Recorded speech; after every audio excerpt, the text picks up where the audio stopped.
Hello guys, welcome back to my YouTube channel AS Commerce Knowledge, जिसमें आज मैं आप लोगों के लिए लेकर आया हूँ क्लास 12 के अकाउंट्स का chapter number 1 accounting for partnership firm, जिसमें आज हम और आप मिलकर जानेंगे एक पार्टनरशिप फर्म में अकाउंटिंग किस तरीके से की जाती है। आप लोगों ने पहले भी अकाउंटिंग की होगी क्लास 11 में, वो सोल प्रोप्राइटरशिप के लिए थी, जिसमें बिजनेस का मालिक एक अकेला आदमी होता था। लेकिन यहाँ आज जो हम पढ़ने वाले हैं उसमें बिजनेस का मालिक एक नहीं है, एक से ज़्यादा है।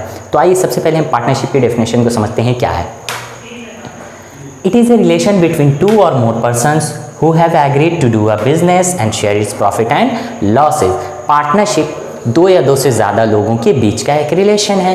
कैसा रिलेशन है? ये एक ऐसा रिलेशन है जिसमें दो या दो से ज़्यादा लोग मिलकर एक बिजनेस को रन करना चाहते हैं और उसके प्रॉफिट और लॉस को आपस में बांटना चाहते हैं।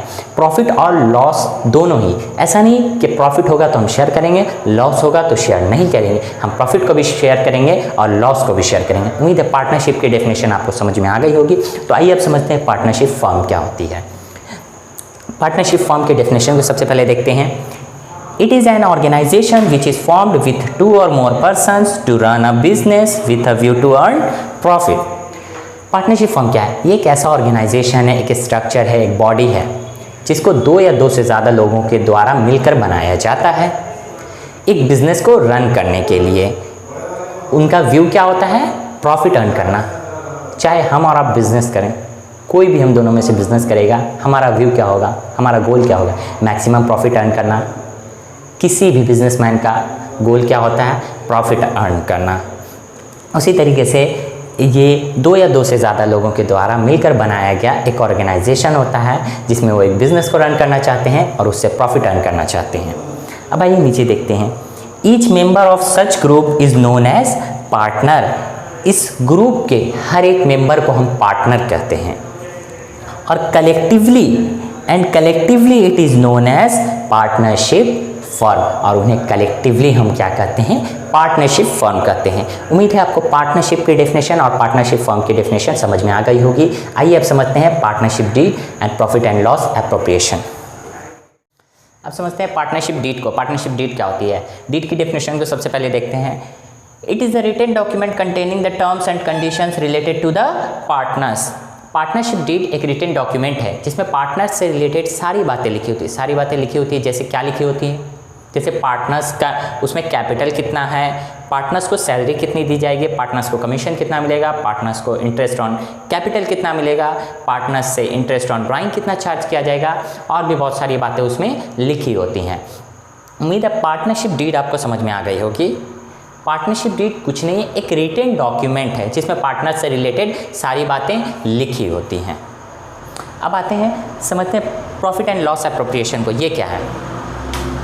प्रॉफिट एंड लॉस एप्रोप्रिएशन की डेफिनेशन सबसे पहले देखते हैं। It is an account which is prepared after profit and loss account to share all those things which is related to the partners. Profit and loss appropriation को हम लोग profit and loss account के बाद बनाते हैं। आप लोगों ने क्लास 11 में प्रॉफिट एंड लॉस अकाउंट बनाया होगा। प्रॉफिट एंड लॉस के बाद हम लोग बैलेंस शीट बनाते थे। क्यों? क्योंकि वहाँ प्रॉफिट जो होता था वो एक अकेले बिजनेसमैन का होता था, लेकिन यहाँ अलग अलग मालिक हैं बिजनेस के, तो इसलिए हम लोग प्रॉफिट को सबसे पहले जो भी उस बिज़नेस के मालिक है, जितने मेंबर हैं, सबको हम प्रॉफिट शेयर करेंगे। तो समझते हैं इस बात को। क्लास 11 में आप लोगों ने कर चुके हैं, एक बार इसको ध्यान दीजिएगा। फाइनल अकाउंट आप लोगों ने बनाया था। फाइनल अकाउंट में हम लोग क्या करते थे?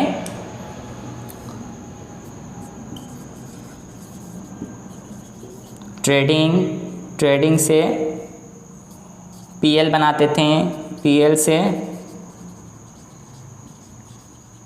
बैलेंस शीट बनाते थे।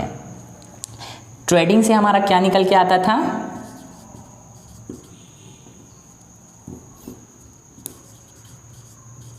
Gross profit.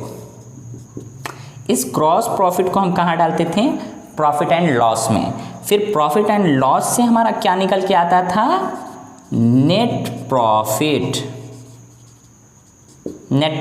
इस नेट प्रॉफिट को हम डालते थे बैलेंस शीट में। बट हम पार्टनरशिप में ऐसा नहीं करेंगे।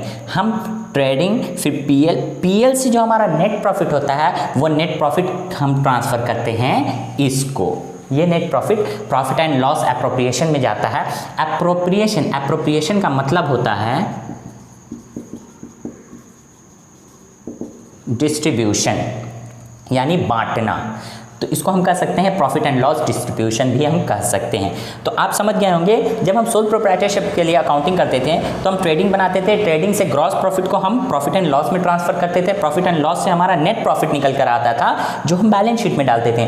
बस हम पार्टनरशिप के केस में करेंगे कि प्रॉफिट एंड लॉस के नेट प्रॉफिट को हम ट्रांसफर करेंगे प्रॉफिट एंड लॉस एप्रोप्रिएशन में, जिसमें हमने डेफिनेशन में क्या देखा, ये हम बनाते हैं प्रॉफिट एंड लॉस अकाउंट के बाद to share all those things which is related to the partner. Partner से रिलेटेड क्या हमको शेयर करना है, पार्टनर्स की सैलरी उससे देनी है, प्रॉफिट अर्न होगा तो उसको सैलरी हम पे करेंगे, तो पार्टनर्स की सैलरी दी जाएगी, उसको कमीशन, इंटरेस्ट ऑन कैपिटल उसको मिलेगा, जो उसने कैपिटल लगाया है उस पर इंटरेस्ट मिलता है, फिर इंटरेस्ट ऑन ड्राइंग चार्ज किया जाता है, वो भी शेयर हो जाएगा।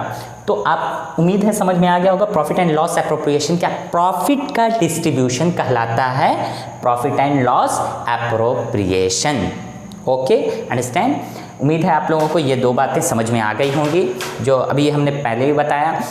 पार्टनरशिप समझ में आ गई होगी, पार्टनरशिप फॉर्म समझ में आ गई होगी, पार्टनरशिप डीड भी उम्मीद है समझ में आ गया होगा। तो ये सब बातें आपको अगर समझ में आ गई हैं तो आप बने रहिए, हम अगली वीडियो में लेकर आएंगे आपके लिए प्रॉफिट एंड लॉस एप्रोप्रिएशन का फॉर्मेट, जिस पर हम लोग 2-3 क्वेश्चन भी बनाएंगे। ओके, अगर आपको ये वीडियो पसंद आया हो तो लाइक, शेयर, कमेंट और सब्सक्राइब करना ना भूलें। चलते हैं, मिलेंगे अगली वीडियो में। आज के लिए बाय।